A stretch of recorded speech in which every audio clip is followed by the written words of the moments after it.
about how hard you hit. It's about how hard you can get hit and keep moving forward. To infinity and beyond! Some people without brains do an awful lot of talking, don't they? It's classified. You talking to me? I could tell you, but then I'd have to kill you. I can't fly! Expecto Patronum! Entertainment X. You never know what you're going to get. Welcome back to another episode of Entertainment X. This episode is with Gabriela Garcia. We have a beautiful conversation. She discusses her journey through the arts, which took her and are taking her all over the world. This conversation fills my heart because by the end of it, we talk about some really great values and thoughts that I feel the world should think more about. And that's all I'm going to say. So enjoy the episode and keep on keeping on.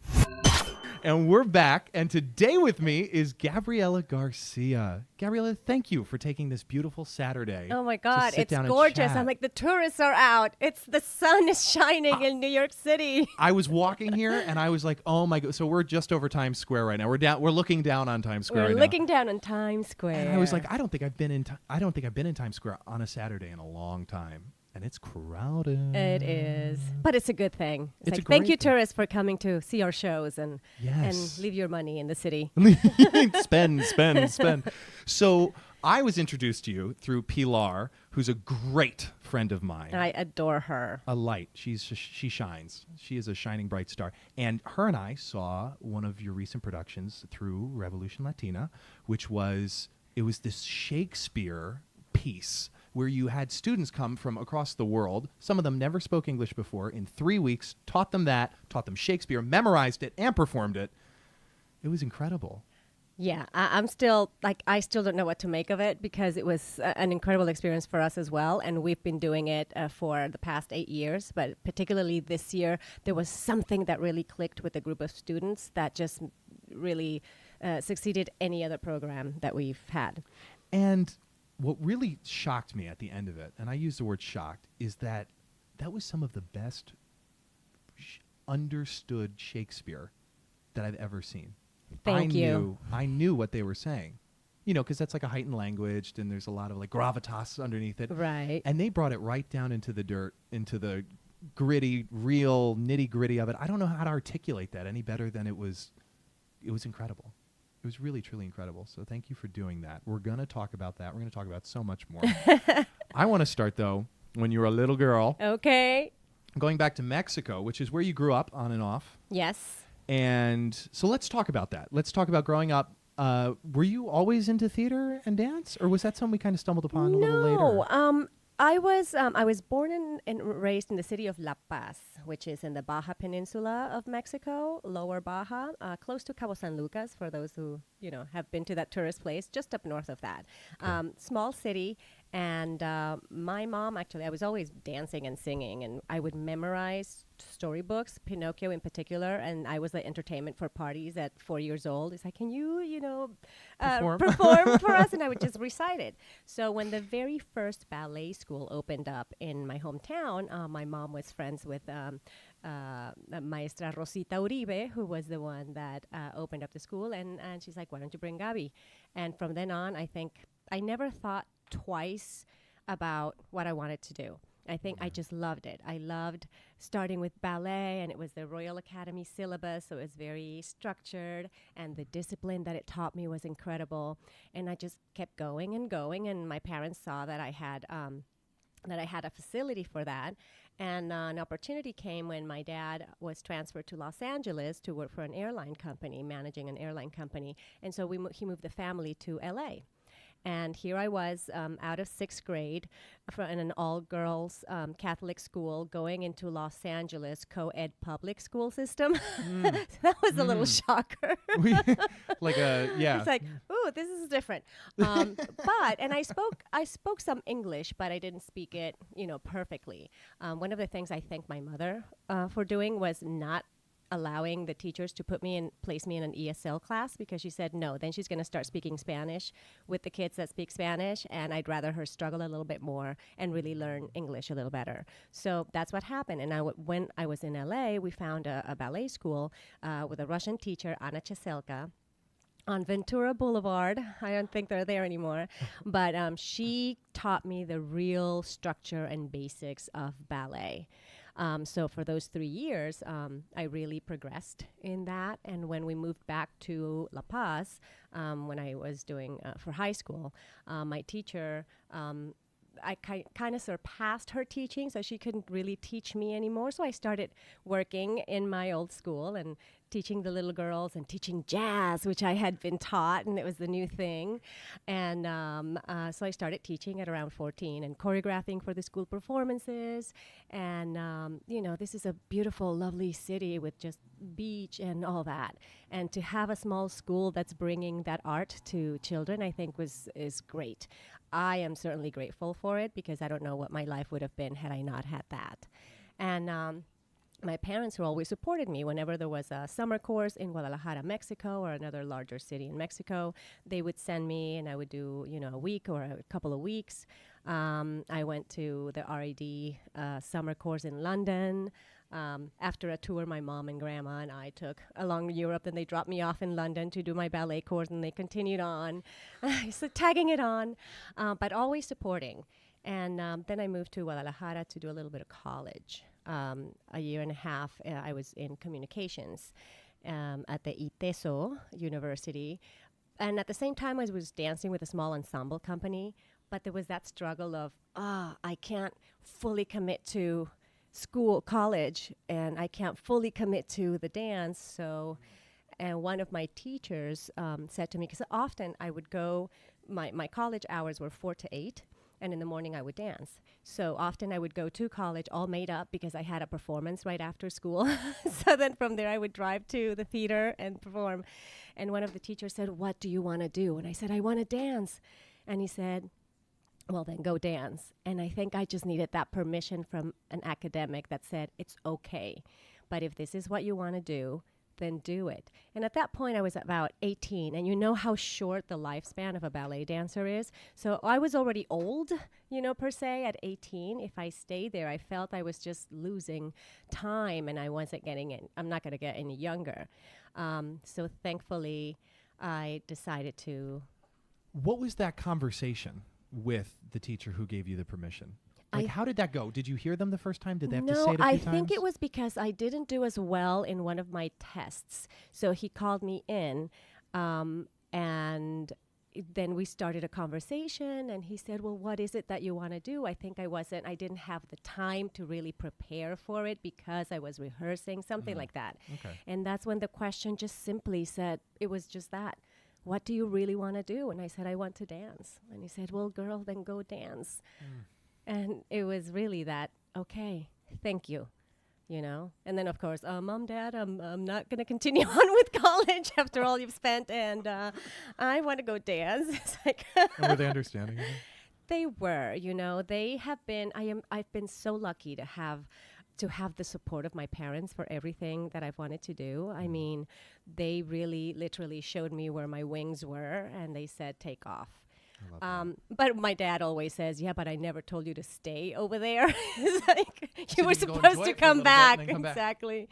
But yeah, so opportunities came about. I auditioned for San Francisco Ballet School. They gave me a scholarship, and I moved to San Francisco for a year. Then Pacific Northwest Ballet came to the SFB school for auditions, and they offered me a full scholarship in their professional student class, performing with the company, and I said yes, and then I moved even up a little more north to Seattle, always staying on the West Coast. Yeah. And that was an amazing experience. I mean, PMB at that time under Francia Russell and Kent Stoll was a beautiful, beautiful company, Balanchine based. And I got to perform all the, serenade. I will never, ever forget that moment, Balanchine's first ballet. Because when the curtain rises and just seeing yourself in those blue tutus, and there's this one gesture where the hand just rises. And I can feel it whenever I think back. To me, that was like, okay, I've made it, I'm here dancing with fulfilled. PNB, that I'm fulfilled. And I got a chance to do some of the, major ballets, which was great. Yeah. Unfortunately, they couldn't get me a green card. So back I go to Mexico, to Guadalajara, where I went back and danced with another ensemble company with my teacher Sergio Vicencio, who is an amazing professor, master at his craft, and already I had good technique, but the level he brought me to was incredible, and I feel he taught me how to teach. Like, he probably didn't know, but the way he taught has always stayed with me, and I think I've learned a lot of that, because teaching is something that has helped me survive all around the world. Are there some core things that stood out from his teaching, like principles? Yeah, just things like what might work for one person may not work for another. So he wasn't generally giving corrections. It's like, for you should do it this way because this is how your body is shaped. But you need to adjust it in this manner because your body's different. Yeah. And that's one big thing that I learned from him. Okay. Now, when did Europe come into play? Am I jumping? I'm jumping. No, this is good because right after Guadalajara, I felt like that wasn't the place. It's like I still needed to do more. And I think... Did you know that when you got there, or was that something you felt after you had been there? I felt after I've been there because I wanted to try it. Of course, I wanted to be in my, home country. Yeah. But it's like, no, this is not... I don't think I could decipher what it was, but I knew that wasn't my the place I needed to be at. And I went back to PNB for their Nutcracker seasons. They always hire extra dancers because they need a whole lot of snowflakes and a lot of flowers. So they said, sure, come on down, but we can only pay you as a student. And I'm like, that's fine. And then while I was there, my training was impeccable. And Francia said, we're so sorry, but we don't have the connections to get you a green card unless I would have been in a prima ballerina, status. And she said, why don't you try Europe? She suggested Europe. She said, there's a lot of companies there. Every city has its ballet. And I think, it was easier. And literally it was like, oh, okay. That's an option. Okay. Let's do it. Yeah. So back I go home. It's like, Mom, Dad, I'm going to go to Europe. It's like, okay. Was this like a floodgates of giving yourself permission after the one teacher did it? Like, was this a muscle that once you flexed it, it got easier to say Europe? I think I was just still looking for that next place because after PNB, I did audition. I auditioned for Houston Ballet, auditioned for different companies in the U.S., but it was always the same problem. We cannot hire you if you don't already have your working papers. And it was very difficult. And then I said, okay, Europe sounds good to me, so why not? I don't think I analyzed it. It was just like, oh, here's another option. Let's go. Yeah. Okay. And I had one aunt who was living in Vienna. And I tagged on to her and I said, I know she's in my hometown. I'll go back with her after Christmas. And at least I know one person. Yeah. And off I went. With a bag and not knowing whether it was going to be a week, a month, a year. 8.5 years. So what kept you there? Initially I went looking for a ballet company. That was my mission. And Vienna I was not particularly interested in. It was mostly Germany, but I thought, okay, I can leave my bags there, and everything is so close in Europe that I could just take the train and travel around, which is what I did. I traveled around. I had a dance magazine in the back. It listed all the addresses of all the different companies. So I would call ahead, say, my name is so-and-so. I want to audition for the company. I'll be arriving at this day. Can I take company class? And literally it was take the train, say to, Frankfurt, drop my stuff at the youth hostel, go see the city. Next morning, take class. In the afternoon, gather my stuff, go to the next place. So that's how I jumped around and traveled for about 6 months, which I think was a mistake because I wasn't focused enough in saying if I thought, okay, what I want is Frankfurt Ballet, And I'm telling you, I want a Frankfurt Ballet. This is one of those, Non-negotiable. if I were to come back in another life, things. But I could have just stayed there until they hired me. Because they were allowing me to take company class, and it was great. But then I went to the next place and the next place.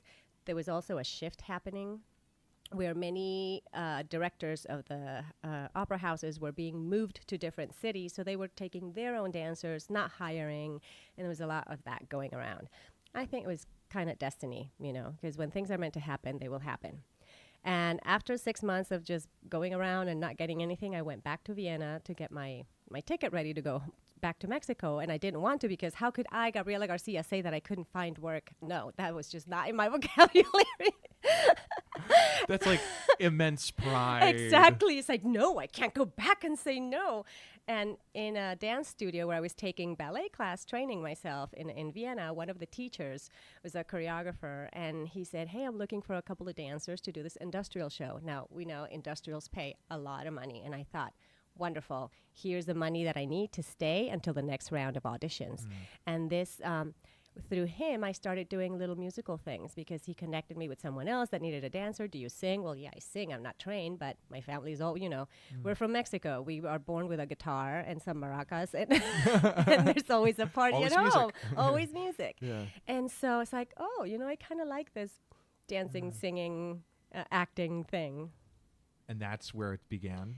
That's where it began. Well, the musical theater, I should say, is where Yes, that began. that's where that began. Okay. Because in this dance studio Move On was called, in the Neubaugasse in Wien, I met dancers that were in Freudiana, which is a German, a Viennese original musical that was happening. And a lot of them were Americans that had gone abroad with Phantom and Cats and then stayed. So they were working in the musical houses. And then there I met Kim Duddy, who is now one of the biggest choreographers around Europe for musical theater, who was teaching at Theater an der Wien and was dance captain for that production. And she herself was choreographing a version of West Side Story. And someone told me, you should go audition for her. And so I did, and she hired me as Rosalia and her dance captain. Now, I had no idea what a dance captain was. I'm like, is it kind of like a ballet mistress? Because that's the world that I came in, which it is similar. Yeah. And before that, I needed to find a way to make money. And she also introduced me. They needed a substitute ballet teacher for the Theater an der Wien Schule, which was kind of like a Juilliard at that time. And I went and auditioned for the teaching position and got it immediately. So for about 6 months, that was my source of income, was teaching two ballet classes a day for this school. So it got all my teaching momentum going. Yeah. I want to talk about pride for a second. Yes. That's sticking in my head. Is that from family? That is so from family. I think that's from my father. It's a good thing. It's a good thing. It can be good and it can be bad. At that point, I think it served me, because had I not been strong enough, I would have just, given up and gone back home. When can it be bad? Maybe when there's just too much, that you're doing things for the wrong reason. You're doing things to prove yourself, as opposed to doing things because you love what you do and you still have to, somewhere to go. But if you're doing it just to show people that then I don't think that's the right idea. Yeah. I knew that I didn't want to go back for that first, but also because I'm like, no, I know that there's something here for me. I'm not done yet. I just need to find a way to survive on my own. And that's when these classes came. So it was bigger than pride. It was Yeah. like the destiny. Yeah, You just exactly. know. You just know. You know. Yeah, but 'Cause that is, word, yeah, my dad was also, no, always be the best you can be and top You're of your Garcia. game. You're Garcia. For guys like you. Not just that. I was my father's daughter, so there was something that came with that in our small community and society. So I think also, like his reputation. yeah, in the and community. exactly. Okay. And I think part of me going to Europe now, years later, when I think about it, could have been a way for me to go, I want to know who Gabriela Garcia is, and not Gabriela Garcia, daughter of. Yeah. Yeah. Yeah, like your own Exactly. identity. So traveling Europe. Yes. Travel is something I recommend to everyone. Oh, absolutely. It can open your mind to you just realize how small you are. Like literally just raindrops on a windshield is what we are. And Yeah. it's to travel is to really see the other side of the world, the rest of the world, a Yeah. lot of the world. I want to talk to you about that. Anything that stands out in your mind, things you saw that like left an imprint on you of like, oh wow, the world is much larger, or what you learned about other cultures. Is there Oh, anything? absolutely. I mean, first of all, I landed in Vienna. I mean, I had taken German in junior high school, but just very little. And it does no good to know how to ask a question if you don't understand what their answer is going to be. That's a good point. But it's just fascinating. First, that like I grew up, my dad loved, my parents both, like there were always coffee tables with European paintings at our house. So I would just look at all those Renoirs and Picassos and Van Goghs and all that. And he loved classical music as well. So I grew up with Mozart and Bach and Handel. And so when I come to Vienna, it just seemed so familiar to me because I had grown up seeing those images and hearing that music. I also felt, both in Austria and Germany, the family connection is very similar to Mexico. They're very connected. Like usually in the same place, you always will have like the grandparents living in the same city as the parents and the children, and they always meet for holidays and holy days. The eating habits are the same. It's like the afternoon is the main meal and dinner's a little lighter. Now it's changed. Now people just eat. Whenever they want. But it's structured a little bit like that. Grammatically, the language also has similarities. Like you have the same adjectives for things. And there's a female and a male, and there's a formal way of addressing a person and an informal way, which you have in Spanish as well. Yeah. So there are a lot of those things that resonated. There were similarities. Yeah. There. I love that. Yeah, I noticed that because I spent some time in the Philippines, and families live together in the Yep. same house. You know, there's dividers and what have you, and it gave me a much larger understanding of how much more I should love my own family, because that's not so key. It's not so common here in the Here. States. Exactly. And also people, At all. you drift, like you go and find work somewhere else. I mean, now Yeah. I'm so far away from my family, but my brother still lives in my hometown.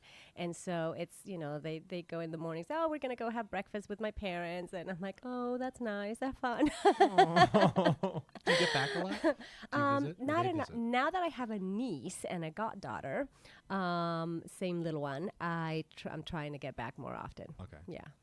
All right. I want to talk about performing. Mm-hmm. I want to know, what does it do for you? Or what does it do to you when you're out there on that stage in front of audience? It's like magic. It is. It's transformation. It's playing. Yeah. It's joy. It's responsibility. There's just so many things that come, but it's amazing. Like even if I've stayed away from it, the minute you step on a stage, just the body just takes on a different form, and Doesn't it your though? breath. Oh, it's magical, right? Yeah. It's like I have the opportunity to tell this story to these people. It's fascinating. It makes So me happy. You're such an educator. I mean, you're teaching Yeah, when you're on stage as well. yeah. Speaking of teaching, are there any characters that stand out in your mind that have taught you a lot about yourself, or things you've learned about life from a particular character? I think one that stands out would be Velma Kelly in Chicago. That was my first Chicago company was a Vienna company in German. And it was the very first time where I was not dance captain in a show because I was understudying a lead. Yeah. And so I was understudying Velma. I remember the very first time that I went on, I thought, oh my gosh, there is such responsibility in a lead role, carrying the entire show on your shoulders. That was huge. And by the fifth show, I had made it mine. It's like, I knew who my Velma was, and it was amazing. What did that teach you about leadership? People are watching. So you are representing the best of yourself when you're up there, on and off. Well, yeah, more off. Yeah, more off. Yeah. But when you're up there too, it's like you have that responsibility. You have to be on your game and yet be connected to everybody else on stage. so that then the audience can really perceive that. And, you know, the responsibility that comes to that. Up to that point, I'm telling you, every single day before I did my show, I would run the Velma Kelly track just for me, also because of the language, so that I would just like, I didn't have to think about it, and I knew it was in there in case I needed to go on. And I was second cover. And then the first cast was sick. The second cast broke her arm, and then it's like, and you're on. So it does happen. As a second cover, you hardly ever go on.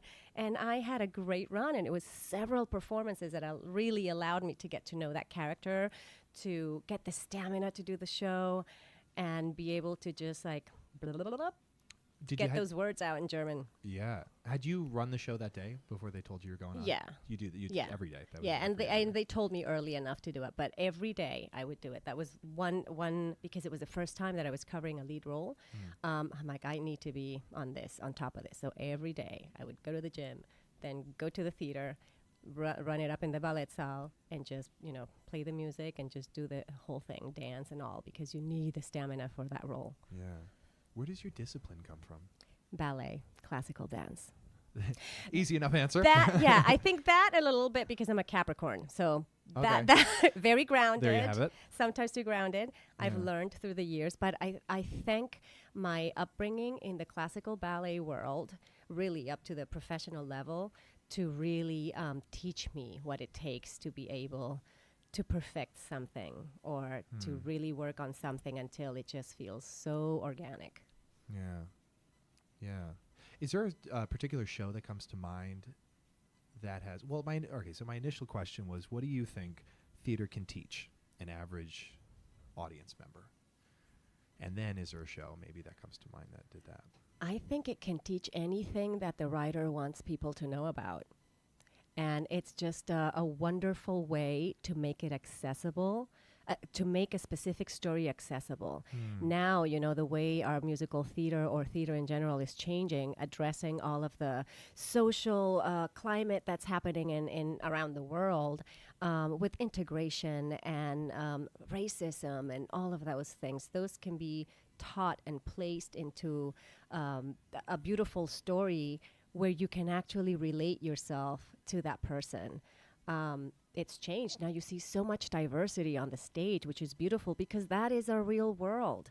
Everywhere you go, we're all immigrants at one point or another. If it wasn't us, it was our grandparents or great-grandparents.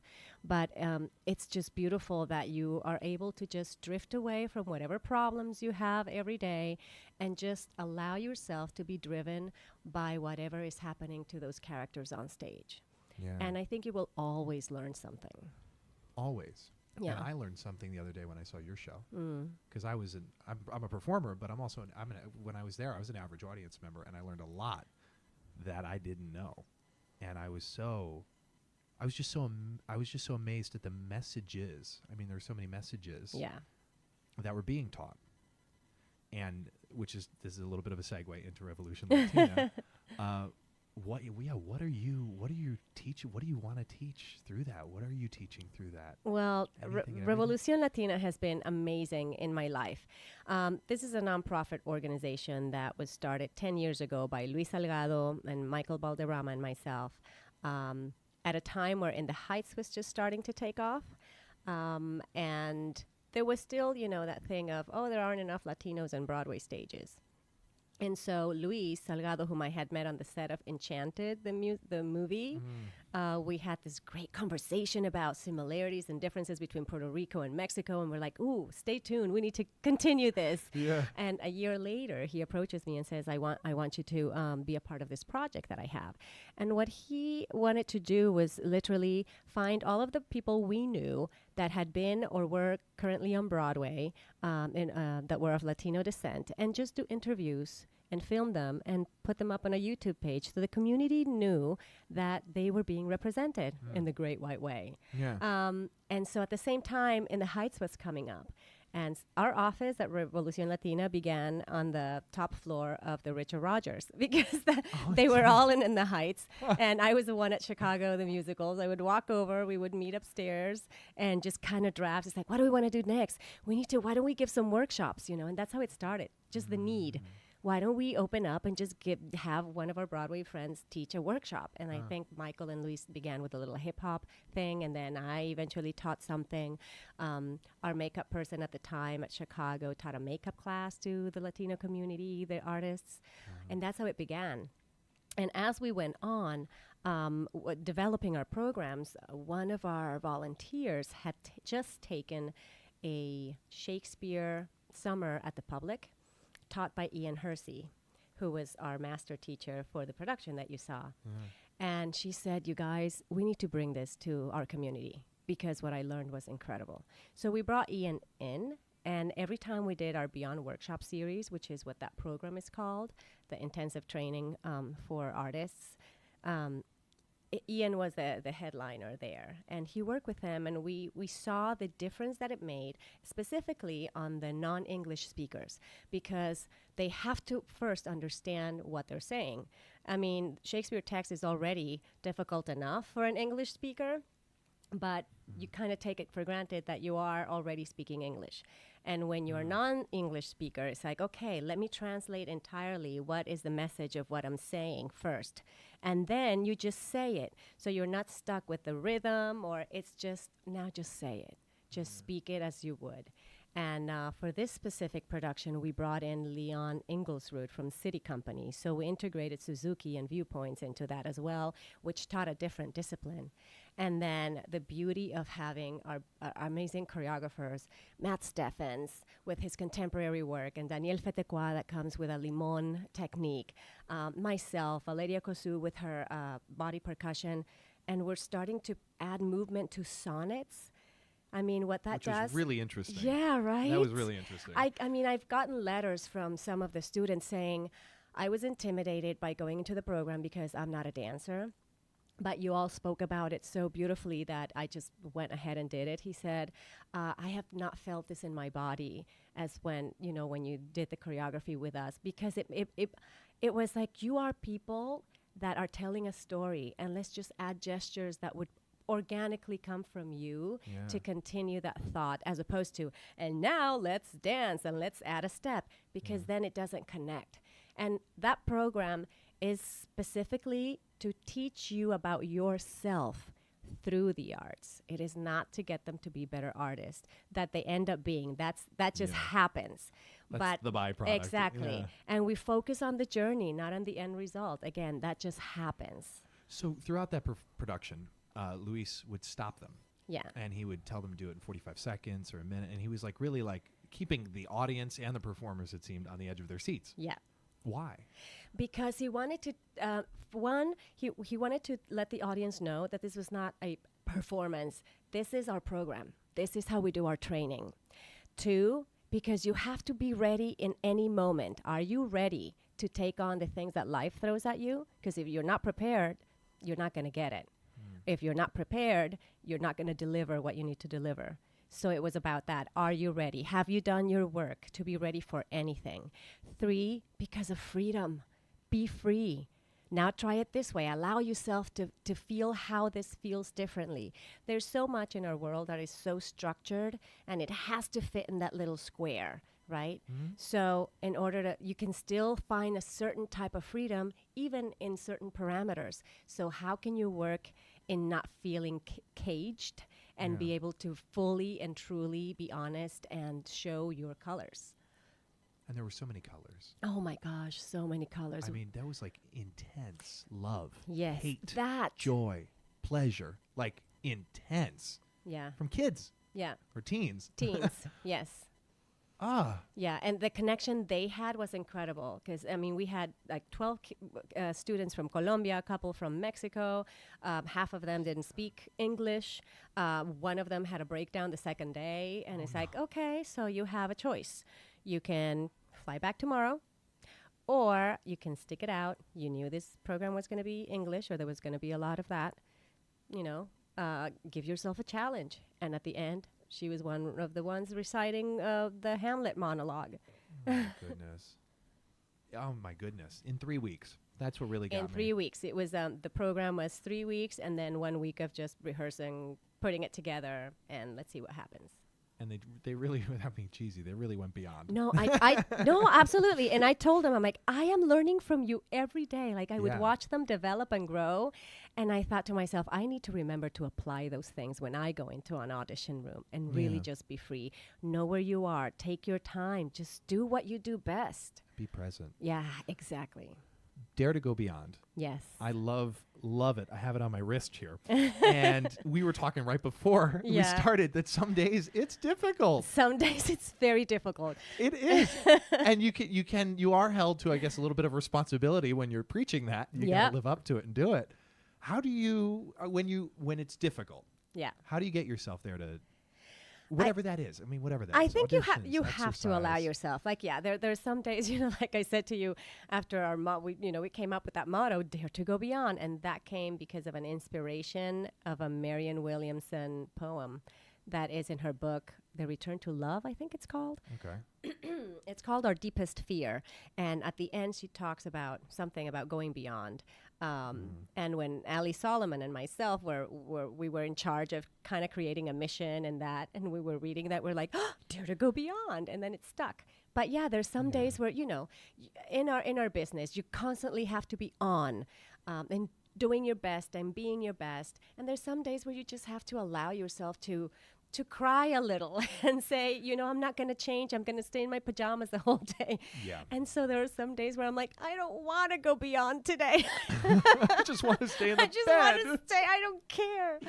And then it's like, oh, God, okay, here we go. Yeah. No, just do. And I think the way of allowing yourself that is, it's like when they say, if you only have 30% to give, then give 100% of that 30%. Always, never heard that so, before. well, there I you go. like that. I really like that. No. Yeah, because What is that? well, it doesn't matter. Like when you're feeling under the weather or not in your best, we're human beings. Some days will be better than others. But if I only have 50% to give, I'm going to give 100% of that 50, as opposed to just sticking with that. So I'm still going to be the best with what I have. Yeah. And I think that's how I go beyond when I don't want to go beyond. I mean, that's a great way to do it. Have you seen improvements with when you enact that or when you think that? Have you Oh, seen absolutely. the return on Yeah, investment of because then it's not noticeable. You might be feeling that internally, but you can still perform your best. and you're still actually And going. you're still 100%. going, okay, good. And then you do, in this world, you have to find a balance. Life is about balance. You have to find a balance. So then you can go and really take care of yourself, because another thing that we're very keen on is if you are not your best, you can't serve others. So you need to take care of you. And then you that. can just share away. Then your cup runneth over. Yep. Balance. Yes. What is your spiritual practice? I owe a dear friend of mine, I call her my angel. When I first arrived in Vienna and I did not know a soul, I'm like, okay, where do I go take class? And I thought, okay, well, the ballet at the opera. Let me see if I can go and take class with the company. So what do you do when you don't speak the language in a foreign land? And so I'm like, okay, I'm going to wait outside the stage door until a dancer comes out. And I did. There you go. And out comes this lovely girl that looked like a fairy, Mia Stag from Sweden. And I said, hi, excuse me, my name is so-and-so, and I was wondering, and she was so sweet. She's like, come back tomorrow at 9. I'll bring you with me. I'll say you're my friend. And then, so they can allow you to take class. And I took company class for about, 3 weeks or even longer while I was there because of her. And I didn't have a place to live. I was living with my aunt who played at a hotel. So I was living in her hotel room. So Mia said, I'm subletting a big place. Why don't you stay with me while you find something? She meditated every morning. I had no idea what meditation was, but she would get up at 6. She's like, do you want to meditate with me? I'm like, okay, what do I do? She's like, just think of a positive mantra and just stay with it for 20 minutes. And that's how I began meditation. And I owe to that practice, the little that I knew of it, I think is what got me through the difficult times until I found my way in Europe. Because I was still on my own, trying to figure out where I was going to live, not speaking the language. And it was that frame of thought that things are going to line up, things will be better. That constantly telling yourself, no, just stick with it, follow what is being placed in front of you, and that really helped me. So that meditation I integrate. Then I actually took a meditation course here where I was assigned a mantra. So I do it. I try and do it twice a day, but every morning, as soon as I wake up, my 20-minute meditation, it just really gets me going. Yeah. Is that before coffee, before food? Before coffee, before everything. Okay. Yeah. And then getting myself to do yoga. I love the practice of yoga. Yeah. Not only because it feels good in your body, but it feels good in my soul. Yeah. Oils, love oils. I use doTERRA oils a lot. Just scents that will ignite something if Which you're ones? feeling down. Like peppermint is like, woo, let's go. Or when you have a little headache, peppermint will help you focus too. Lavender, you know, when you're uneasy and you want to relax a little bit, lavender in the soles of your feet, temples before you go to bed. I love lemon, like 2 drops of the lemon oil in my water in the mornings. It's really great to cleanse your system. Or also just lime or lemon, diffusing it in the morning because it's like, and lemongrass, I love that because it's like, ooh, wake me up, right? Yeah, Those are, so it's like integrating the oils with the practice. Sometimes I'm diffusing oils while I do my yoga or while I'm meditating. And all those elements just help me kind of tune in, see where I am. Also figure out if there's something hurting in my body, just kind of sending it the message of it's going to be okay, release. And you find ways, you know. And especially being a dancer, you with all the PT that I've had in my life, I find and I learn ways in which I can take care of myself. Yeah. And I read this great book about 8 years back called Anatomy of the Spirit by, I think her last name is Weiss. I want to say Marilyn Weiss. Okay. But it taught me, it was very interesting. I grew up really Catholic, but there was a point in my life where I started questioning a lot of things. And reading that book really put everything in perspective in a spiritual way. So my meditation, like instead of praying the rosary, I meditate for 20 minutes. And it's basically the same. It's a connection. It just resonates more with me to do it in that way, to find a connection. Because I do believe we are divine beings. I do believe we're all born with all these amazing energy that we sometimes forget or don't allow ourselves to tune into. And I feel as we mature, you know, our some things become more important than others. And I have learned about myself a lot through the years, and this is one of the things. I think I'm more awake, I'm more conscious of what works for me, of things that are important in life, in things that are important for others, in how to serve a community better. And that book really taught me a lot. And also it just tunes into, yes, we can all heal ourselves. It's the approach of how you think about it and how to stay balanced when you're living in a world like this, you know, that's so quick.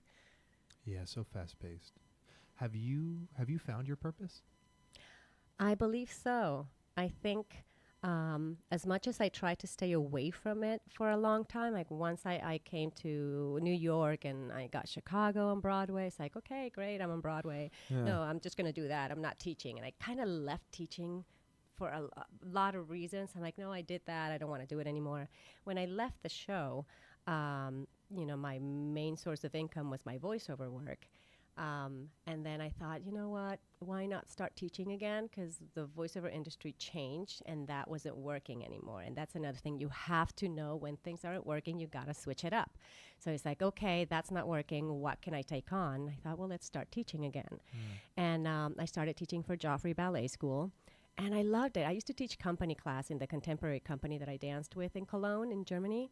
And I used to teach a lot there. That's how I survived. And then taking that on again, I found the love for it again, which was great. And I'm a good teacher. I always tell my students and anyone, it's like you have to tap yourself on the shoulder. You have to know what you're good at. And I do think that I am good at that. I hear it from my students. I see it in the students.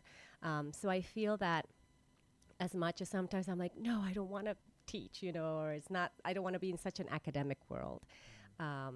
But when I do things for Revolución Latina, or I go to different places around the world to teach workshops, I think I'm meant to be doing that, you know. And again, to to educate, and also just by being yourself. I mean, you have no idea sometimes how something you said or did is going to trigger. Like just in our last workshop, I just did what I felt. And Luis said, you choreographed to Sonnet 138. I was like, okay. So I'm like, how can I get inspired? The one piece of music wasn't working. Then the next morning, I put something else that really resonated with me, and everything just came. So I taught that. And in the end, their faces, I was even astounded. I'm like, wow, that's not half bad. Don't you love when that happens? Yes. You're like, wait, And did they're someone all record clapping. that? They're like, oh my God, that was so beautiful. You made us. And it's the way you're saying it, because it's not just movement. This is a relationship, and specifically Sonnet 138, about two people that are in love, but they both know that they're both lying. So they know if they tell the truth, things might fall apart. So the question was, are you willing to stay in a relationship to feel love, even if the relationship is based on a lie?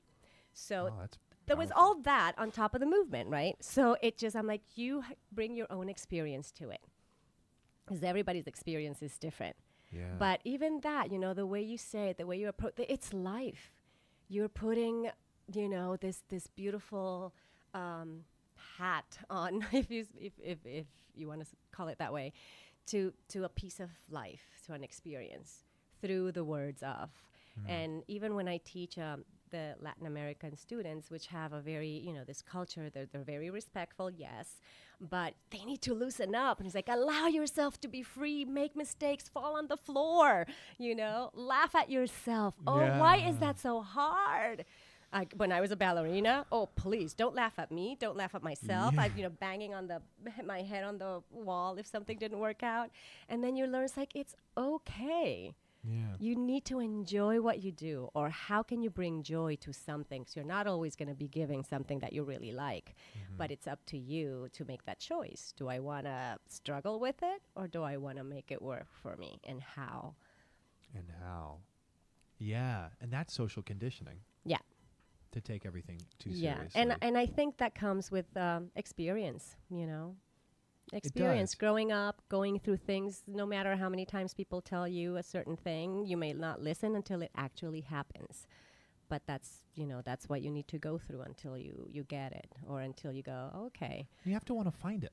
You have to Yes. want to seek that. Yeah. Otherwise you won't. I was coming up in the elevator, and these stories, it always astonishes me when I see these stories, because over a year ago, I was not as aware on feelings as much as I am now, and just a soft focus, awareness, not reacting immediately when the subway is going to be delayed, and getting angry. And I was coming up the elevator, and there was someone who was so mad that the elevator only went to the 4th floor, and then you had to walk across the lobby to go up. And they just wouldn't stop talking about how inconvenient it was, and was kind of trying to get me to agree. And I was smiling, and I was like, it's sunny outside, Exactly. and I'm alive, Yes. and life's short, and Oh none my of us are getting out gosh. alive. You could do whatever you want. You will not survive this. Yeah. So enjoy it. Yeah, absolutely. And that, just what you said, life's short. So many. In the past year, I've had a lot of people that I love pass away. And I always feel a responsibility to continue to live for those, and I get teary-eyed, continue to live for those who didn't get the chance to. And it's like, okay, they were taken way too soon. That's powerful. And exactly. And I feel like, no, whatever things happen, look, I'm still here. I can Look, still I'm make a still difference. I can still, enjoy this. Some people don't even have that choice. So that's something that, again, experience. And as I get older, it really resonates. And I feel that we're all responsible for that, to make the most out of what we have here. Because, you never know What's going to happen? what's going to happen. Yeah, there's a good line in Gypsy when she's talking to her dad. The mom's talking to her dad, and she's like, if I die, it won't be from sitting down. It'll be from trying to fight up, get up, and get out. Exactly. And I love, and then the song that follows, the Some People Can Get a Thrill, knitting sweaters and Yeah. sitting still. That's what I think. That I'm like, I song. want to be tired, if there's a heaven, and I hope there is. Like, when I Same. get there, I want to be just so tired that I'm like, okay, peeps, let me rest a bit, because, oof, what a ride. Oh. Exactly. Oh, I love that. Oh, I'm just enjoying that thought. Yeah. So, moving here to America then, officially getting on Broadway, doing that, it's a small community, Yes. particularly out of all fields in the world to be working in. This is a very small community. and relationships are important. Yeah. And I'm kind of curious what your take is, your view, how you feel about relationships and how they have maybe affected you, helped you in your favor, not helped in your favor. Is anything come to mind on that you want to share? Well, I think, yes, relationships are so important. And again, people will listen, not children, but everybody. Everyone. Your We're all actions. children, though, aren't Yeah, we? oh, of course. I hope so, because Yeah. it gets awful tense around in this world sometimes. But yeah, I think, again, we represent ourselves, so we need to be the best we can be. Whoever you work with, like you said, the community is so small. Someone will have worked with somebody else. And it's what you bring to the table, where you are at that moment, how well you can do your job. Are you a reliable person? Can you communicate and connect and collaborate with others? That is a big thing. I think my dance captain career has shown me so much. Like I started my first musical theater job ever in Germany in a West Side Story production when I didn't even know what a dance captain was. But I was responsible already because I've been teaching since I was a very young age, 14, already being responsible by having students in a class. And so I had that already. And then just transferring that to I am in charge and responsible for this show to look good, just like the choreographer left it, and to be able to talk to people if there's a problem. So I was a people's person. When I transferred, and I was dance captain for Joseph as well, so a larger company. Yeah. And there was a lot there that was a lot of problems and quarrels that happened. But it's like, no, just stay calm and always not being afraid to say what you think, of course, with discretion and to the right people.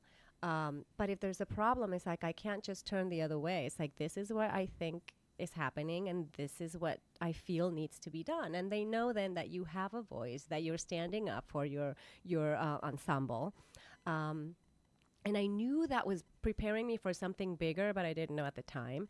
Until I came to New York, and after 4 months of going to cattle calls and trying to figure out my way around here, Chicago auditioned, and I went in, and Anne Reinking was there, and because she staged our Vienna production, I knew her from there, and she's like, "Oh, you're working for us?" And I'm like, "No." And she's like, "Oh, she's good." Next day, "Hey, we'd like to offer you swing dance captain for the Vegas company," and that's how my Chicago career began. Yeah. Again, in Vienna, it's like being reliable, good understudy, good at what she does, not a problematic person.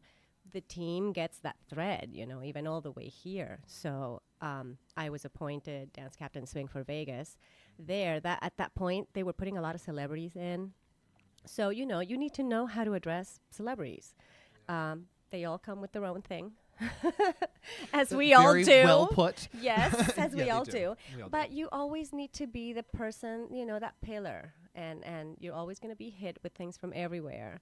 And you have to open your mind and just really see what the problem is and how to solve it. And I know that, I learned, and I learned with mistakes as well, when people ask a question and you just give an answer without really knowing, just so that they won't know that you don't know.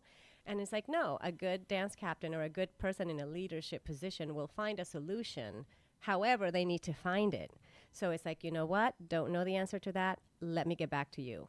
Go figure it out. And then This is a really good point. Yeah. Admitting you don't know the answer. Absolutely. That's a really strong point, because people in a position of leadership or power, whatever you want to call it, when they're supposed to have all the answers, sometimes will pretend, or you fake it. And, It's like, and no, I you don't shouldn't. think anyone is supposed to have all the answers. No. Of course, you are if you are in a specific field, you know as much as you can about that field. But yeah, if there's something where you don't know, it's like, no, I don't want to tell you a lie or just throw something that I'm not sure of. It's like, no, it won't take long, but let me go figure it out and I'll get back to you. Exactly. But do get back to them. Yeah, don't leave it alone. No, exactly. So I think all those things, you're making connections. People are seeing your work. When I got to Vegas, I was the new kid on the block. I didn't have any baggage here or anything that I needed to prove. I came in, saw the show. So what I needed to do, called in a cleanup rehearsal. In 30 minutes, I went bim, boom, bam, bam, adjusted things, and people go, "Oh, okay, she can do, she can do this." And Like respect. yeah, respect for what you can do, how you talk to people. in the industry, even as dance captain, when in shows, I would talk to other dance captains when we were about to hire someone that had been in another show with them. It's like, hey, what do you think about so and so? And it would be like, oh my God, so happy they're going to be in your show. They're great. Or, oof, I would not, problem, attitude, or always injured, or people talk. So no matter what you do, no matter what project, how small it is, be always the best that you can be. I'm not saying you have to like everybody, but just know how to treat others. Respect. Just respect. Really know what you're getting into. Brenda Braxton wrote a fabulous book called The Little Black Book of Backstage Etiquette. For the newcomers that are not quite, versed in the tradition of being in a musical theater and connecting and being amongst, ensemble people. Every theater that I've worked in, as dance captain, you're usually the one that takes the ghost light off the stage because you're the first one there to rehearse, right? Yeah. And I knew every usher's name, the people that took the garbage out. One of the ladies that used to clean the theater, her daughter came to one of the Revolucion Latina children's camp. It's like you build, you're there. We're all working. I know that sometimes people can be in a theater for 3 years and not even know what that person does sitting at the desk. It's like we are working together. Be aware, be conscious, be connected. You never know what that person is going to do or will bring to your life if you don't, open that door. So yes, people talk. And if, it gives you, Brenda talks about longevity. If you want longevity in the business, then, be the best representative of yourself that you can be. Yeah. Because sometimes it's like, well, they're not as strong as we want them to be, but they're reliable. They bring great energy to the production, so we want them in. And that's more important usually than the talent. I mean, talent's very important. You need to know your stuff. But that likability factor really brings you to that next level. I saw for the first time last November Barack Obama speak in person. And he has such a high likability factor. He's charismatic, but he's also normal. Yeah. Someone was heckling him in this benefit. It was a private event and someone was still heckling the guest speaker. And he had a full conversation. He's like, "What happened today? What's going on in your life?" And turns it around. Yeah.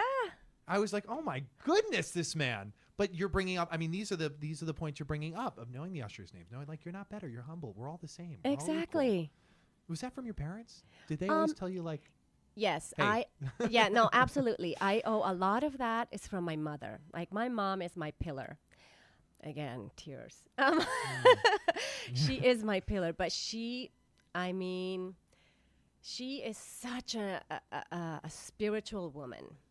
She will put everybody else before she puts herself. And I actually have scolded her on that. I'm like, Mom, you need to take care of you first. Yeah, you're number one. You're number one. You're falling apart, and you're still taking sacks of rice to I don't know what neighborhood over there in the underserved community, Wow. But yes, always, you can always talk to her. She will always give you this wonderful life advice. She had a difficult upbringing in the fact that she had 5 brothers and none survived, all in different ages, different accidents, one at 22, one at 28, her sister at 13, her dad at 50.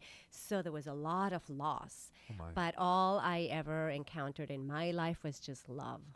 Love, love, love. The kind that sometimes they hug you so bad you just want to get away. Yeah. But now you're sometimes I need Mom.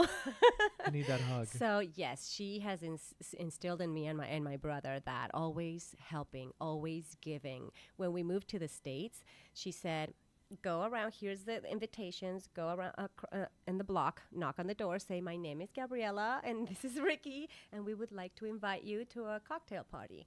And the block said they hadn't talked to each other in years. And it wasn't until we came and brought them all back to connect that they started to see each other again. It's those little things that just come from just service, being able to be there for others. And she definitely passed that on. And a love for life. Exactly. And my dad, too, up to this day, and he's 84 right now, I call him, Dad, how you doing? At todo dar, he'll say, like, just awesome. No matter, he's hard of hearing. He sees only out of one eye. He's got a pacemaker. But every day he's like, I'm awesome. He's like, I'm here. Everyone's good. And life's awesome. What a great and I'm like, view. thank you for that. Yeah. What a great, yes. What did your parents teach you about, well, I guess, I mean, shoot, we probably already answered this question about love.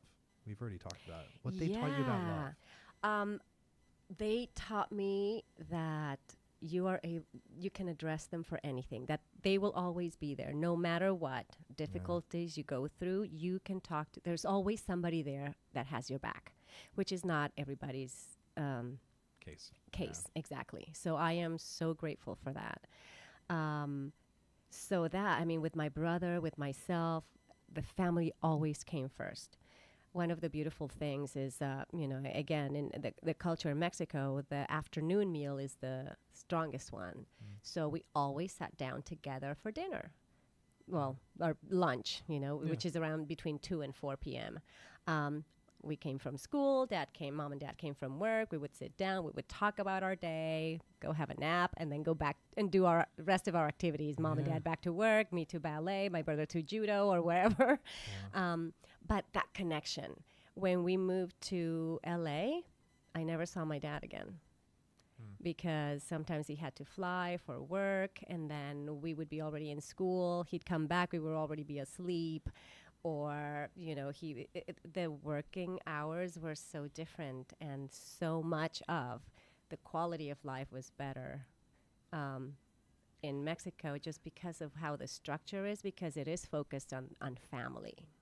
This is a really great point you're bringing up. And I realized this as I traveled. It's just rules that people have made up, social rules that people have made up. Like in America, there's no reason why we don't spend more time with our family other than it just doesn't happen. Well, why doesn't it happen? I don't know. It just doesn't happen. Right. Which is BS. And that's what's so incredible to even hear your story now, because it makes me like, I want to go call my parents after this, And I was on the phone with them today, and I'm going to see them in 2 days. But this and same for me. After traveling, I just want to be around them. Yeah. And I used to want to get away. I mean, it's like in TV and social media and what have you. It's like, the parents don't understand. That's a little bit older now. But like, we want to get away from them. We want to grow up and be on our own. But it's like this culture of coming together in the afternoon, for dinner. I love that. And while you mentioned I want to get away and this, I mean, we come from two different generations, and there's a lot of stuff that I don't agree with my parents' way of thinking. But at this point, it's like, am I going to change their mind? No. So let's just talk about the things that we have in common and just really embrace that time of being together. And yes, I will tell you my point of view, and you don't need to agree. But I'm just telling you what I think, as opposed to always trying to, well, if you don't see my point, no, you don't have to. But just I respect your point of view, and you respect my point of view. And then let's just continue to share this. I also think if you want to do something or see someone, you have to make time for them or for that. It's not like, let me see when I have. No, do you really want, even here, there's people, we live in the same city and we don't see each other for 2 years, right? And then you run into someone in the street. Hey, let's have coffee. It's like, okay, no, pull up your phone. What's your schedule? I do that right now. I do that now. Because then another 2 years go by. Because busy is a choice. Yes. It's a decision. Yes. No one's busy. It's like, no, make time. Yes. And I also learned with work, because there's always going to be something. Scheduling vacations or things that you really want to do. And it's like, I can't because this, or what if something comes up? No, something will always come up. And now it's like, you know what? I've already committed to this. Nope. Unless it's something that is so big that I'm like, oh my God, what? I booked a recurring role somewhere. Then it's like, all right, let's move things around. We'll make it work. Exactly. But it's like there's always going to be something coming up, so I can't base my decisions on that. It's like, no, what do I want to do? When do I want to do it? And then I put it ahead. Then if something comes up, then I can adjust, And these are another great point you're bringing up, is that so many of us just kind of like are almost like floating in the wind. It's like, well, this is what life has for me. Like, I'm busy. I'm too busy. I have work. It's like, well, you have an hour there where you're looking at Instagram. You could call someone. Exactly. Or like you have like these times that you just don't consciously think about. You just kind of let the day happen. You're like, oh shucks, I should have, and you should all over yourself. Yeah. I'm like, I should have called them, but you can just make the time. Exactly. Because it's a choice. Yeah. Kindness. Yes. I want Oh. to talk about kindness My gosh. from your parents. Mm-hmm. A particular moment in time? Do you like a lesson learned from that, or what they taught you in general over the years? I think it's just growing up with, again, with my mother and her mother. My grandmother on my mother's side, they had just fields. They would work fields, and they would often have people visiting. And my grandfather would just come and it's like, Elena, we have 12 people over for lunch. And she would just cook away. Oh, my God. She was the best chef. Anyway, always, okay, receiving, giving always, because you have the blessing that you have enough that you're able to share. That was just, and again, it's not everybody's case, but my parents were always like that. My dad, the same. He felt so lucky that he was able to be the one in his family who went off to graduate to college, that was able to study abroad in Holland and in the U.S., and he wanted the same for his kids. So it's always, you can be this, you can do whatever you want, educate yourself, read, always putting that in our brains. But ever since I remember educating yourself, I remember my mom would always bring me with her to the orphanage. The local orphanage always had, we have the Day of the Kid, the Children's Day in Mexico in April, and Dia del Niño it's called, so always bringing gifts to be able to give to the kids from the orphanage. And I always grew up, looking at going to her, with her to these events and helping hand out the gifts, or they had a day where they would bring one of the orphanage kids to your house for lunch or something, just like having godparents for each child between the people in the community. And so always giving. Even when my grandparents were getting older, she was always there, always encouraged us, go visit them, spend time with them, see what chores you can do with them. And so it was always instilled in us. And now I think that the older I get, it's all about gratitude and kindness. It's just grateful for every single moment that there is, because in the end, everything I've created, they've all been my choices. You can't blame anybody. It's all what you have chosen to do. Yeah. And so just being grateful for everything, because it's all energy. What you give will come back. So gratefulness and kindness. Again, you don't know who it is that you're lending a helping hand. You never know. Well, because you weren't being kind in Vienna, so you could be on Broadway. No. You were just being. Yes, and that same thing, I feel now I have a responsibility to do the same thing with students that come from abroad. When I was in Europe, the amount of people that just opened their doors to me without really knowing me, but they saw what I did and how my craft was done and the love I had for it and the respect I had towards what I did and towards others, that after, people that I knew just from class for a couple of weeks, one lady came with the keys to her house and said, I know you're looking for a place to stay. I'll be at my parents' for the next month. Here are the keys. You can stay there as long as you want. I mean, come on, in Austria. And then someone else saying, I heard you're going to Switzerland. I have a friend who lives in Zurich who's willing to just give you the top. She has a little attic, a little room in the attic. You can stay there. I mean, like that, where you feel, wow, what is it that I am, that they can see in me that they're helping out, and just being so grateful. So now being here, when I teach for Joffrey, there's a lot of Latin American students there. When I've taught for Revolución Latina as well. And now I feel whenever I see kids that are studying here, but, their families are away, it's like, if you need anything, my door is always open. If you just need to come and get a hug, yes. If you want to spend the night at my house because you feel lonely, just, come up. Anything, because we're here for each other. And I was helped so much. It's like I have to give it back. You're just paying it forward. Yeah. I love that. Okay. What advice would you give to someone who's struggling in the divide between their dreams and reality? Balance. Yeah.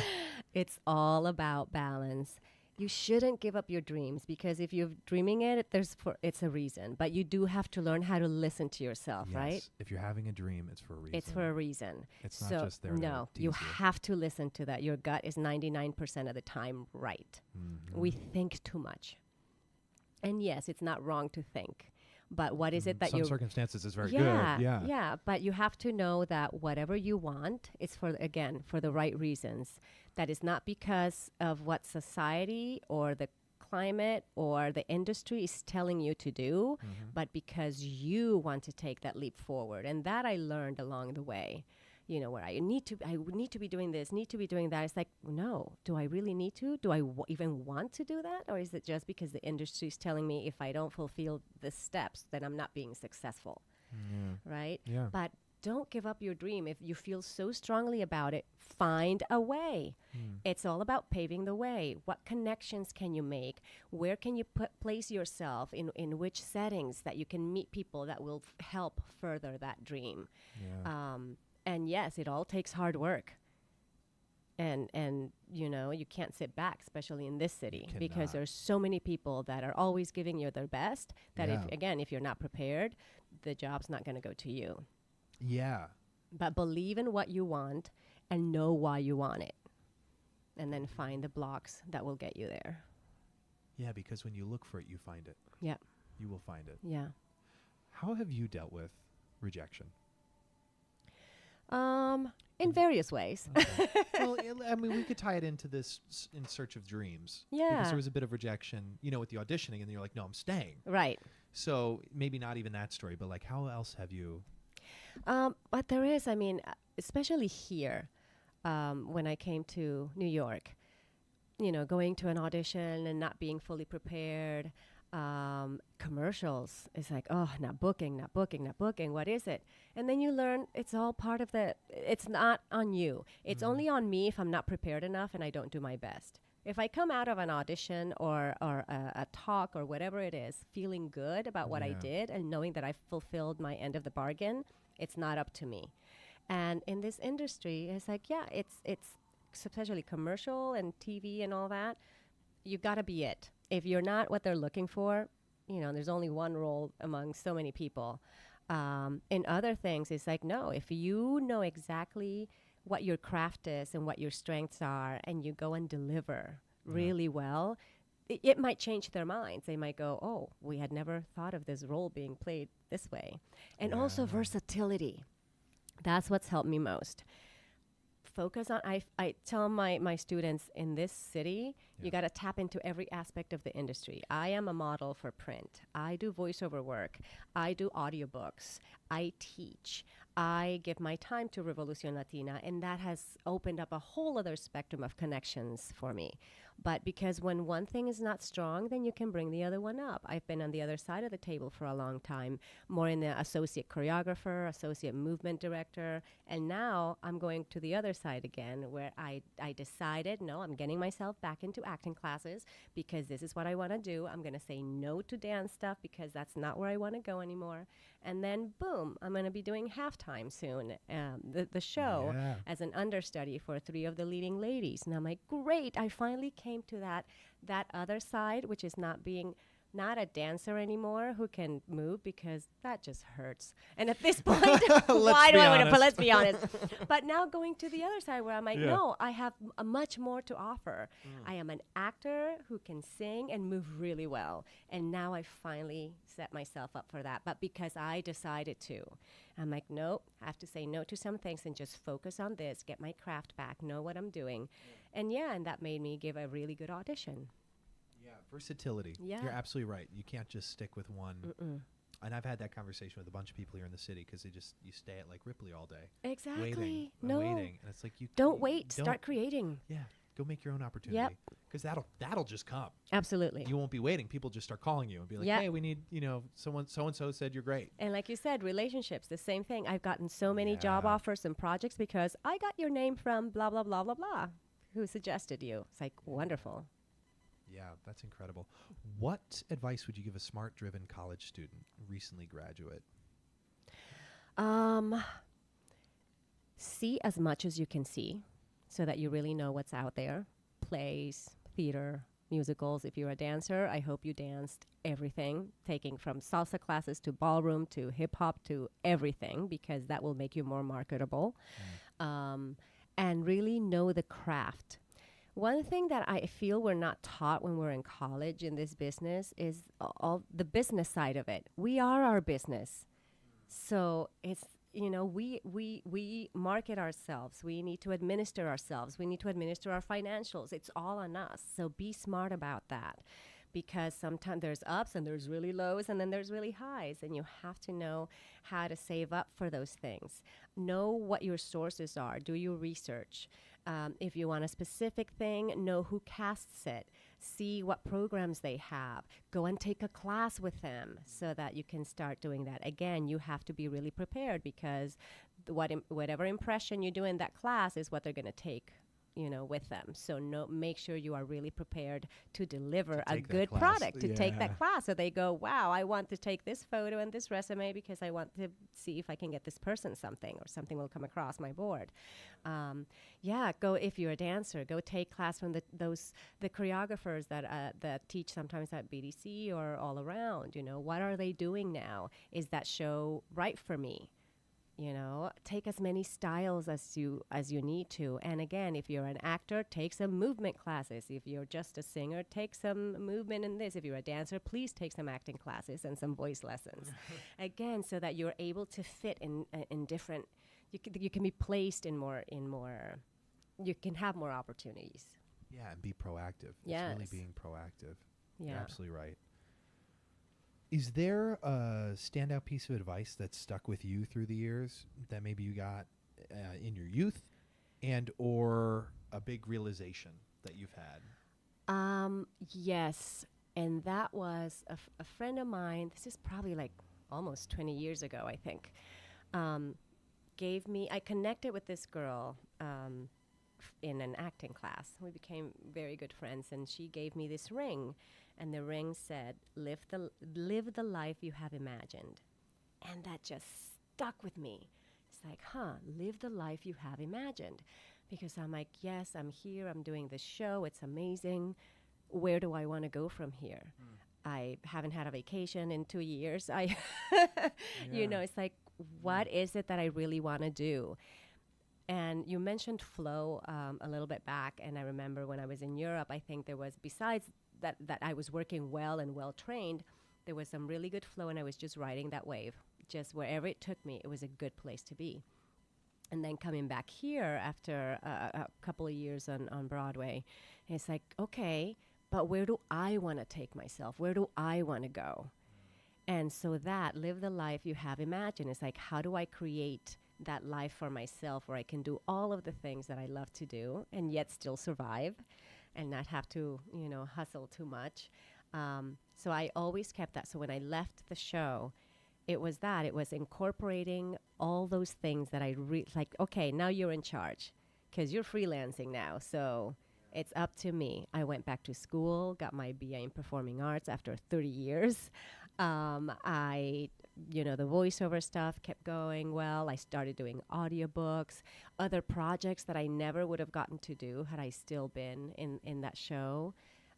Just allowing myself the freedom to say yes, even if I was afraid. Something would come up, it's like, okay, yes, because there's something that I was going to learn from that experience. Yeah, that's a common theme among top players in the world. Like business, artists, all of it, all professions are really good at adjusting their sails in a storm, with the boat, staying on their true north, but always being ready to adjust.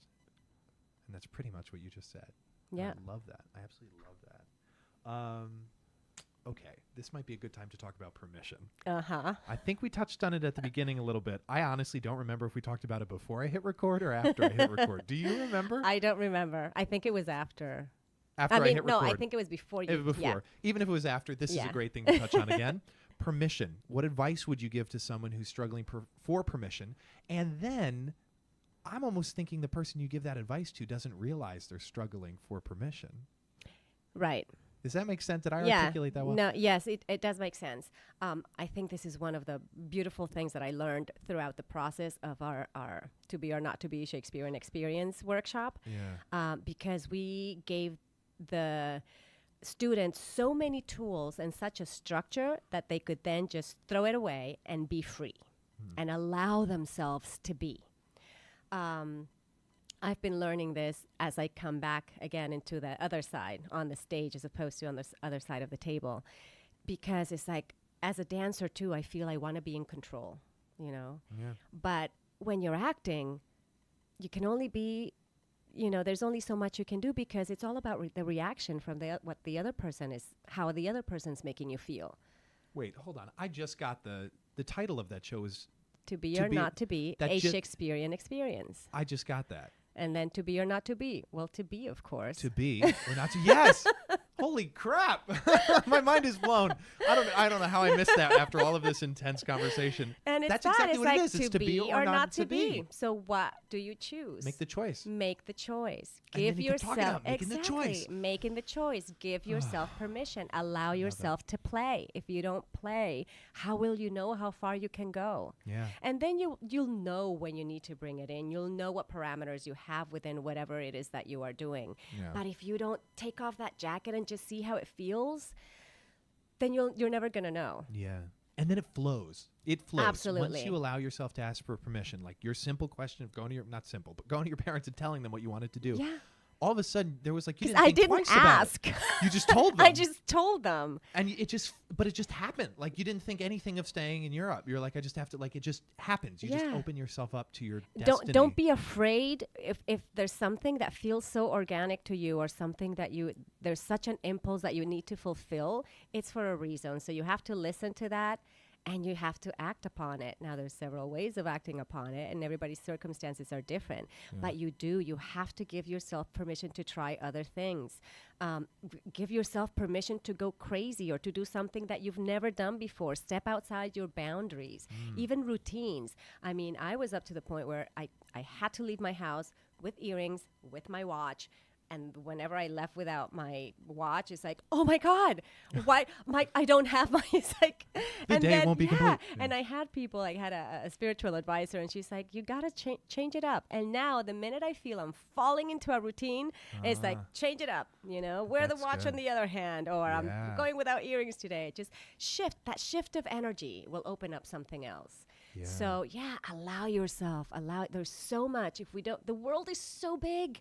That's the one thing we're fighting with this, and it's like not allowing immigrants to come in. But it's such a big world. Shouldn't we all learn from each other and see what else is out there instead of being separating? Why can't? That's another thing why we did this about language.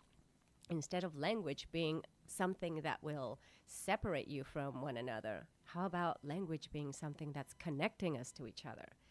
And there's still needs so much needs to be done. Yeah.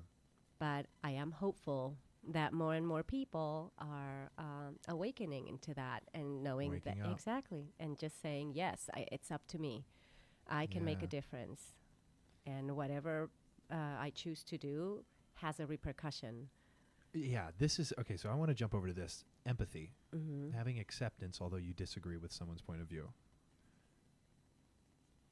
What does someone need to know about that? What are your feelings towards empathy for something, even if you disagree with it? Yeah, I think for me is just that respect. Like I was saying before, you don't have to agree with my point of view, but just respect it. I don't know if that will mean that I'm going to like you a little bit less. I may not. There's interesting. I always think that whenever you're discussing a subject, I want to put myself in the other person's shoes just to know how they see it and why they're seeing it a certain way. And if then after doing that, I still have my point of view, then it's like, you know what? That's great what you're saying, or I don't think what you're saying is so great. Yeah. I believe this for this and this, and you don't have to agree with me. But, we can continue to converse as opposed to just drawing the line and, oh no, if we don't agree, forget it. Then I'm going to hate you. Yeah. I cannot be connected with you. Again, that's energy. Everything is energy. And now I'm like, but why do I need that? I'm like, I want to surround myself with like-minded individuals, with people that have love for life and love for service and love for what they do. If there's somebody that comes in or an energy that comes to disturb that for whatever reasons, it's usually, of course, because of their own, whatever it is in life that they've been struggling with that brings them to that point. Yeah. And maybe in their mind, they're right. And they very well could be, and they don't see my side. But if I feel that that's toxic to me, then I do want to remove myself from that. Not saying, again, it's like, no, I don't hate you for that. I just disagree. And it's not something that I want to be acquainted with. And there's got to be some respect within that. And that's just fallen in line for you. Yeah. Like you're the average of the 5 people you spend the most time with. Yeah. And that hasn't really been. And that has come with experience and with growing up. Yeah. I'm not saying aging. I'm saying with getting With older. growing up. With growing up. Because we're all children. Absolutely. Yeah. Where I'm like, no, if you throw something at me, it's like, it's not coming. You're not attacking me. It's something that you want to get rid of. And I just happen to be standing there. Yeah. And you're the one that, I'm the one that gets it. I just happen to be the but, target. It's like, boom, just put that shield, let the ball roll. Nothing happened. Is that how you stay in the light? Yes. In this polarized world of darkness gosh, and light? absolutely. I'm like, no, that has nothing to do with me. It takes a lot to hurt me because I don't take it personally. Because I know whatever it is, if somebody says something to me with the intention of hurting, is because of something that's a reflection on them. So it's like, no, that's just not going to do it for me because I choose to believe this, to be happy, to continue doing what I'm doing. Yeah. And I can help you if you want, or we can talk about it. Is there anything that I can do or why is this attack coming? Luckily, that doesn't happen. But, if there's something like that, it's like, no, I don't take it personally. It doesn't bother me anymore because it's not on me. Yeah. I'm fine. You're like, I'm going to keep living my life, so Exactly. you can have whatever energy you want over there in that room. Is there a burnout or wake-up call story that comes to mind? Well, after 11 years at Chicago the Musical, Yeah.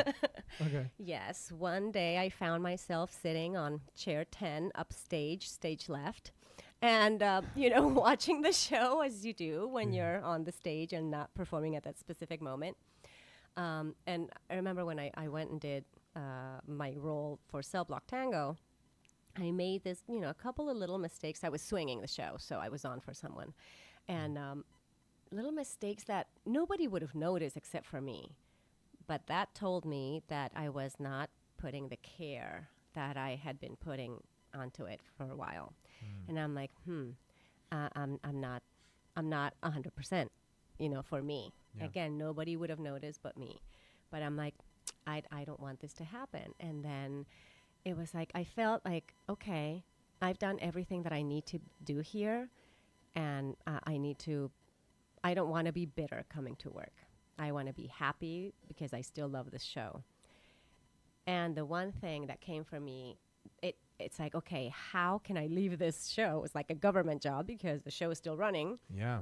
And, fend for myself. It's like Can a I government still? job. What a great way to put it.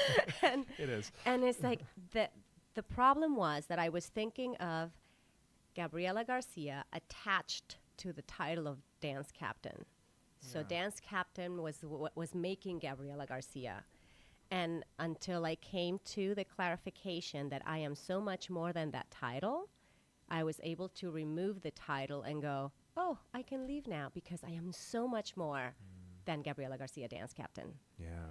And that is hard to do because Some would come say on. impossible. Exactly. It's like to really jump, to the water and start swimming and go, all right. It's like, I don't know what I'm going to do, but I know that I can't do this anymore because I'm not loving it as much as I do. And I needed to challenge myself. Because that was, after so long, it was a great thing to do. There's a reason I lasted so long, because I loved it. But I'm like, no, I'm not growing. I need to give myself a challenge. But that was the moment, the minute that I went, wait a minute, I am co-founder, director of Revolucion Latina. For goodness sake, look what we've done. Look at the things we do. I have a whole voiceover career. Hell yeah, I'm Gabriela Garcia. Artist, life explorer. All the titles. All the titles. Not just, And now I can go. But it was that. It was like, wow, how can I leave? Who Yeah. will I be Was that your if I'm faith? not here? That kind of allowed you to do that. I think so. I don't know. You just did it. Yeah. I think it was, it did take, sitting up by myself going, okay, now how can I get out of here and pave the way to be able to, still live and have a salary if I'm not doing the show. Of course. But it was that wasn't letting me go. And once I kind of did a list of all the things that I could do and I'd been doing, it's like, oh, why do I have to, that's just one of the many things that I do. And then it was like, okay, here's my notice. Yeah. Yeah. Are there any changes you've made recently that increase positivity, decrease negativity for you? Anything that comes to mind? I think that's been happening in the last 4 years, where I have been more practice a lot more of spiritual things. Like really been keen on meditating. I have crystals as well. I love that. Like I said, I love incorporating the oils. I think all of those elements are really teaching me about who I am and the things that I can do, because they allow me to be balanced in order to be able to be aware and conscious of whatever it is that is around me, and how I can be more creative in whatever situation I find myself in. But it does take discipline too, because it's so easy to wake up and just go about your day, and then I didn't do that. But I do feel when I don't meditate, I'm missing something. It's like, ooh, I just need to relax for a minute, allow my brain to be. And just really, that has all helped me in being more focused about what I want and taking charge of my life, as opposed to leaving it up to it's like, let's see what happens. No, what do I want? Where do I want to go next? Okay, how do I do that? Where do I need to be in order to make that happen? And just seeing it and manifesting whatever it is that you want to do. And all those things have come for the past 4 years. I've been more involved in doing that, like in taking meditation classes, in listening to chats and seminars, by like Robin Sharma and great speakers and people that really have found a way to go beyond their lives, because they have already fallen and then gotten up again and discovered a path that you can incorporate into your life, regardless of what life that is. Do you have a favorite failure? Favorite failure? Or apparent failure that kind of looks like I think if you I don't know that I consider it a failure, but I think it was when I was looking for that ballet company in Europe. If I really had been focused, like I said, I would have set my mind on the companies that I wanted to be with, and just, because I was going from youth hostel to youth hostel. I could have stayed in Frankfurt, for example, for a while, because they were allowing me to take company class until, there's always opportunities where, why don't you start coming to rehearsals? And then I probably could have found a way in. But I wasn't focused enough, and I was jumping too much from one to the next. So I think that's the one thing, because I didn't fulfill that part of my life enough. I could have danced longer in the concert dance setting. Yeah. So I think that's the one thing. It's like I wasn't focused enough in what I needed. But then again, if you switch it around, it's like maybe that's because that's not where my life was taking me. Yeah. And that lack of focus has helped you focus now? Absolutely. The other thing I always think about the green card, had I gotten a green card at PMB, I would have never had the experience of living in Europe, getting into musical theater, becoming dance captain, doing Chicago. Making the relationship with, my God. Completely different insane. life. That would have been... How life happens for you. Exactly. So out incredible. of that came this amazing I other love life. that. You're so right. Yeah. Yeah, who knows if... Yeah. Wow. Other life. Do you have any most gifted books, favorite books? Do you have any particular ones that are... Pablo Coelho I like a lot. Okay. There's Warrior of the Light, has some great lessons. Okay. Marianne Williamson. There's all different sorts of books depending on where you find yourself. If you're struggling financially, there's a great book for that. From her? From her, yeah. I can't think of the title right now. I'll put it in the show notes. What is it? The Mastery of Love? Is that Miguel Ruiz, I think? Again, Lessons of Life and Anatomy of the Spirit, which I love as well. Okay. Yeah. That's great. I think those are great to start with, and great affirmations and just ways of thinking about life that will help you make that switch sometimes. That's all we need to do is just see it in a different point of view. Yeah. With Yeah, different just make that eyes. switch. Common piece of incorrect advice in your field. It can be dance, theater, educating.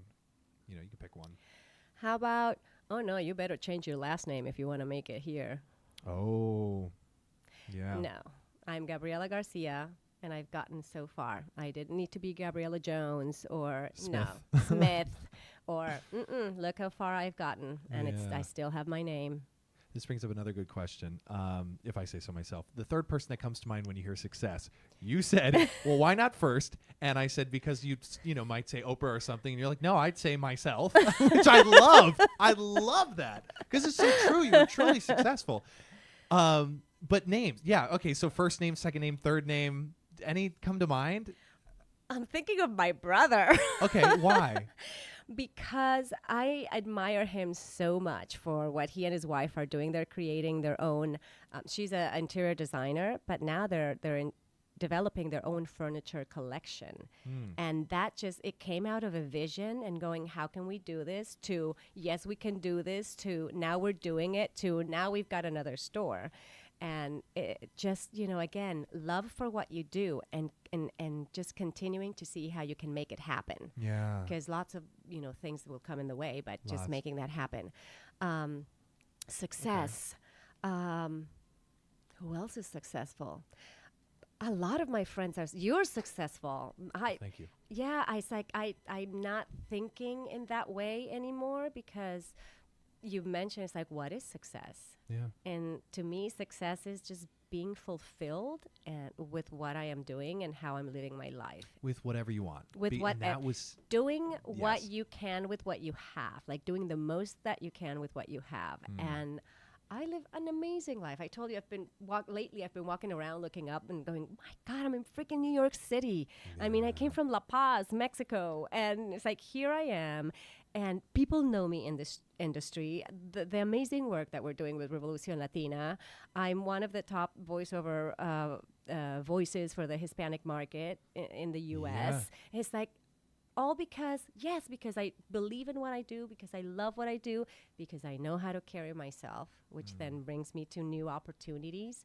It's like, damn, That's I'm beautiful. successful. You are. You really are. And I can pay my rent. and I can finally, And I can finally pay my rent with what I do. If that's not success. I don't know what is. Do you have a best, most worthwhile investment? Skill set, money, time? Well, it ain't money, I can tell you that. No numbers for me. Time, I'm really good at time management. Okay. Like personal time management. I learned this when I went back to college a couple years ago. Because, it's like, how can you go and choreograph an entire production of Sweet Charity and read 2 books a week plus write an essay? But it's like, it's time management. You can. You just It's have like, to. hey, let's go have a drink. Sorry, got a date with Socrates. I need to write this and read this and do the Yeah. work. And you can get it all done. But if I need to get up a little earlier, then I just have to make myself get up a little earlier so I can fit in all those things. So I am very good at time management. Time management. Yeah. Is there, excuse me, a quote, metaphorically speaking, that you would put on a billboard for millions to see? Could be a word or a phrase. Lately, I came to this because I love that live, love, laugh, and I have it. Like the first thing that I see on my wall when I wake up in the morning is live, love, laugh. But then I'm like, live, love, laugh, cry. Why not cry? We need that too. Yeah. Feel, get in touch. I'm like, live, love, laugh, cry. Just be. Yeah. Be. Add that on to the mix. It's okay. That's part of your humanity. So feel. Live in every sense of the word. Exactly. Not just the. Not just the fun part. all It's of it. good to cry, and crying because you're happy and crying because you're sad. But it's just a form of release that sometimes we need to have. That so many times it's like, no, I'm not going to do it. It's like, but if you're feeling it, it's part of your emotion. Your body needs to do that. It's part of the to human then experience. exactly to release that energy, and then allow another one to come in. Gabriela. Be. Yes. To be or not to be. To be, of course. To be, of course. On that note, I mean, nothing tops that. Shakespeare. Thank you. Thank you Thank you so for much. spending this beautiful day with me inside. Absolutely. No, it's beautiful. It's It's just like gorgeous, It's so right? sunny outside. It's so sunny in our souls. both of this wearing bright conversation. T-shirts. I gotta get a photo of this. We're This is great. smiling. Yes. So thank you. Where can we find you? What's the best way to? You see can what you're find doing? if it's a Revolucion Latina related and you want to know about our programs and bringing them to you, it's you can just write me at Gabriela at Revolucion with a C Latina.org. And I'm also on the Insta and the Twitter as at Dancin without the G, Dancin Vida, VIDA, which kind of means dance in life because I am dancing through life. You really are, and will continue to. And I thank you for sitting down with me. Thank you so much, Clay. This has been a blast. I love it. Thank you. Thank you. Well, I hope you enjoyed that episode. If you're listening to this podcast on Apple Podcasts, please rate, review, and subscribe. This podcast is also available on Stitcher and Google Play. You can follow us on Instagram at _EntertainmentX_. Have a great day.